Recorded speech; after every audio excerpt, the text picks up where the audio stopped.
चालबाज ड्रामे की अगली किस्त में आप देखेंगे कि आयजा की हालत देखकर अच्छा लग रहा है।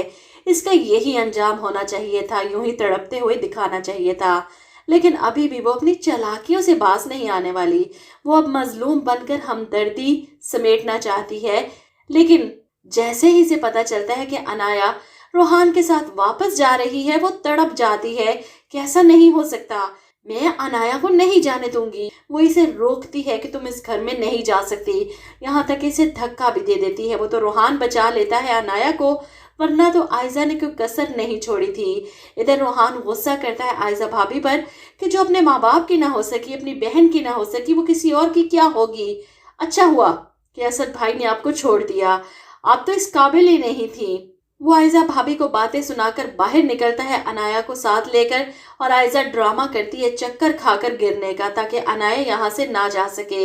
इसके यूं गिरने पर इसकी माँ कमरे में आती है भागी हुई, और पीछे से अनाया और रोहान भी। इसकी हालत देखकर तीनों परेशान हो जाते हैं। मुसर्रत बेगम और अनाया आयजा को उठाने की कोशिश करती हैं, होश में लाने की कोशिश कर रही हैं। पता नहीं ये ड्रामा कर रही है या सच में बेहोश हुई है, ये तो कल के एपिसोड में पता चल ही जाएगा।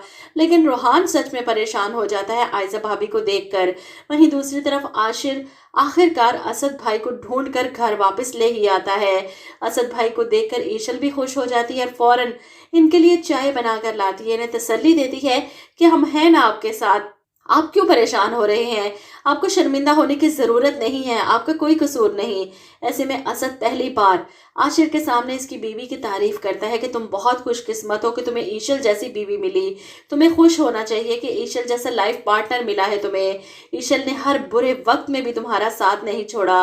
रश्क आ रहा है इसे आशिर की किस्मत पर, और अफसोस हो रहा है अपनी किस्मत पर। यही असद था जिसे ईशल एक आंख नहीं भाती थी। बार बार ईशल को आशिर की जिंदगी से निकालने के लिए जोर लगाता रहता था। अब जाकर ईशल की तारीफें कर रहा है जब अपनी बीवी की असलियत सामने आई है। पहले तो आयजा के सामने इसे कोई दूसरा नजर ही नहीं आता था। इधर ईशल की माँ भी बहुत खुश है, अपने शोहर को बताती है कि आपको पता है जो बुराई थी ना सबसे बड़ी ईशल के घर में, असद ने वो निकाल बाहर फेंकी है। मुजाहिद साहब समझ नहीं पाते क्या मतलब, कौन सी बुराई। जिस पर ईशल की माँ कहती है कि आयजा को असद ने घर से निकाल दिया है, इसकी असलियत सामने आ गई है असद के। अब हमारी बेटी को कोई परेशान नहीं कर सकता वहां। वहीं दूसरी तरफ रोहान जो भाभी की हालत देखकर फौरन फोन करता है असद भाई को, इनकी कंडीशन के बारे में बताता है कि भाभी बेहोश हो गई है, हम इन्हें हॉस्पिटल लेकर जा रहे हैं, आप प्लीज जल्दी वहां पहुंचे। जिस पर असद साफ इनकार कर देता है कि मैं नहीं आऊंगा।